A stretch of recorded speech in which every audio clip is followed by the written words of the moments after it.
Hi there, and welcome to Goodnight Stars, or welcome back to Goodnight Stars. Before I begin these poems by Robert Frost, I just want to say thank you to the 45 people who have subscribed so far to Goodnight Stars, for subscribing, for commenting, for liking this video, for watching this video. It really means a lot to me. This is an early stage project, and knowing there are people that are listening just makes it very rewarding for me. So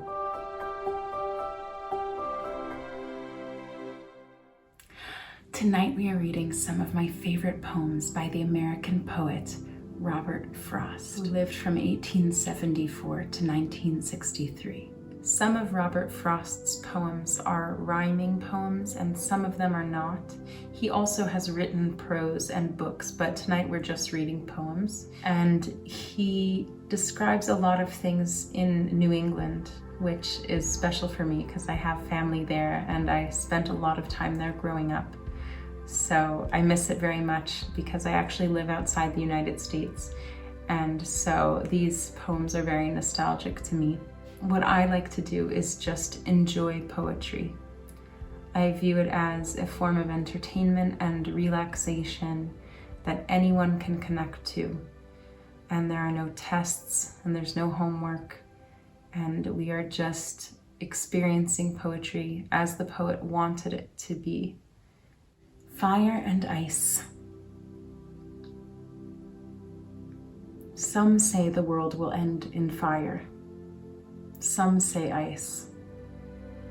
From what I've tasted of desire, I hold with those who favor fire.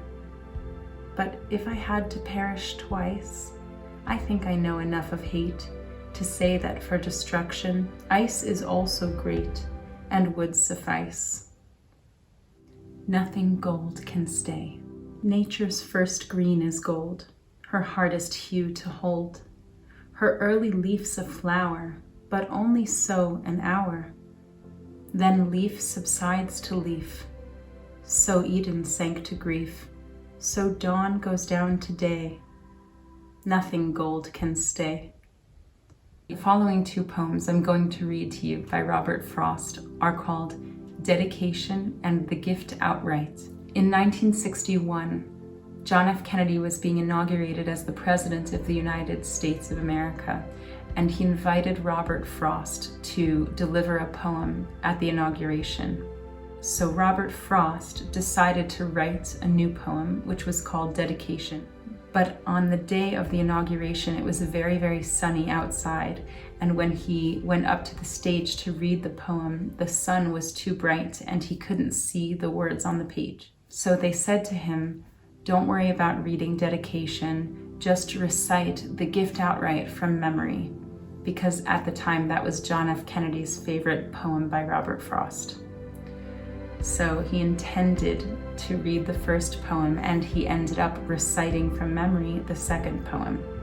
Dedication, written for the inauguration of John F. Kennedy in 1961. Summoning artists to participate in the august occasions of the state seems something artists ought to celebrate. Today is for my cause a day of days, and his be poetry's old-fashioned praise, who was the first to think of such a thing. This verse that in acknowledgement I bring goes back to the beginning of the end, of what had been for centuries the trend. A turning point in modern history, colonial had been the thing to be, as long as the great issue was to see what country'd be the one to dominate by character, by tongue, by native trait. The New World Christopher Columbus found. The French, the Spanish, and the Dutch were downed and counted out. Heroic deeds were done. Elizabeth I and England won. Now came on a new order of the ages, that in the Latin of our founding sages, is it not written on the dollar bill we carry in our purse and pocket still? God nodded his approval of as good. So much those heroes knew and understood. I mean the great four, Washington, John Adams, Jefferson, and Madison. So much they saw as consecrated seers. They must have seen ahead what not appears. They would bring empires down about our ears, and by the example of our declaration, make everybody want to be a nation. And this is no aristocratic joke, at the expense of negligible folk. We see how seriously the races swarm in their attempts at sovereignty and form. They are our wards, we think, to some extent, for the time being, and with their consent, to teach them how democracy is meant. New order of the ages, did they say? If it looks none too orderly today, 'tis a confusion it was ours to start, so in it have to take courageous part. Not one of honest feeling would approve a ruler who pretended not to love, a turbulence he had the better of. Everyone knows the glory of the twain who gave America the aeroplane to ride the whirlwind and the hurricane. Some poor fool has been saying in his heart, glory is out of date in life and art. Our venture in revolution and outlawry has justified itself in freedom's story, right down to now in glory upon glory. Come fresh from an election like the last, the greatest vote a person ever cast, so close yet sure to be abided by, it is no miracle our mood is high. Courage is in the air, embracing whiffs, better than all the stalemate ands and ifs. There was the book of profile tales declaring, for the emboldened politicians daring to break with followers when in the wrong, a healthy independence of the throng, a democratic form of right divine, to rule first answerable to high design. There is a call to life a little sterner, and braver for the earner, learner, yearner. Less criticism of the field and court, and more preoccupation with the sport. It makes the prophet in us all presage the glory of the next Augustan age, of a power leading from its strength and pride, of a young ambition eager to be tried, firm in our free beliefs without dismay, in any game the nations want to play, a golden age of poetry and power, of which this noonday's the beginning hour. The Gift Outright. This is the poem that was originally requested by John F. Kennedy to read at the inauguration, which ultimately was recited from memory there. The land was ours before we were the land's. She was our land more than 100 years. Before we were her people, she was ours. In Massachusetts and Virginia, but we were England's, still colonials, possessing what we still were unpossessed by, possessed by what we now no more possessed. Something we were withholding made us weak, until we found out that it was ourselves. We were withholding from our land of living, and forthwith found salvation in surrender. Such as we were, we gave ourselves outright. The deed of gift was many deeds of war, to the land vaguely realizing westward, but still unstoried, artless, unenhanced. Such as she was, such as she would become. Stopping by woods on a snowy evening. Whose woods these are, I think I know. His house is in the village, though. He will not see me stopping here to watch his woods fill up with snow. My little horse must think it queer to stop without a farmhouse near, between the woods and frozen lake, the darkest evening of the year. He gives his harness bells a shake to ask if there is some mistake. The only other sounds the sweep of easy wind and downy flake. The woods are lovely, dark and deep, but I have promises to keep, and miles to go before I sleep, and miles to go before I sleep. Acquainted with the night. I have been one acquainted with the night. I have walked out in rain and back in rain. I have outwalked the furthest city light. I have looked down the saddest city lane. I have passed by the watchman on his beat. and dropped my eyes, unwilling to explain. I have stood still and stopped the sound of feet, when far away an interrupted cry came over houses from another street, but not to call me back or say goodbye. And further still, at an unearthly height, one luminary clock against the sky proclaimed the time was neither wrong nor right. I have been one acquainted with the night. After apple picking. My long two-pointed ladder sticking through a tree toward heaven still, and there's a barrel I didn't fill beside it, and there may be 2 or 3 apples I didn't pick upon some bough, but I am done with apple picking now. Essence of winter sleep is on the night, the scent of apples I am drowsing off. I cannot rub the strangeness from my sight I got from looking through a pane of glass I skimmed this morning from the drinking trough and held against the world of hoary grass. It melted and I let it fall and break, but I was well upon my way to sleep before it fell, and I could tell what form my dreaming was about to take. Magnified apples appear and disappear, stem end and blossom end, and every fleck of russet showing clear. My instep arch not only keeps the ache, it keeps the pressure of a ladder round. I feel the ladder sway as the boughs bend, and I keep hearing from the cellar bin the rumbling sound of load on load of apples coming in, for I have had too much of apple picking. I'm overtired of the great harvest I myself desired. There were 10,000 fruit to touch, cherish in hand, lift down and not let fall, for all that struck the earth, no matter if not bruised or spiked with stubble, went surely to the cider apple heap, as of no worth. One can see what will trouble this sleep of mine, whatever sleep it is. Were he not gone, the woodchuck could say whether it's like his long sleep, as I describe its coming on, or just some human sleep. Mending Wall. Something there is that doesn't love a wall, that sends the frozen ground swell under it, and spills the upper boulders in the sun, and makes gaps even 2 can pass abreast. The work of hunters is another thing. I have come after them and made repair, where they have left not one stone on a stone, but they would have the rabbit out of hiding to please the yelping dogs. The gaps, I mean.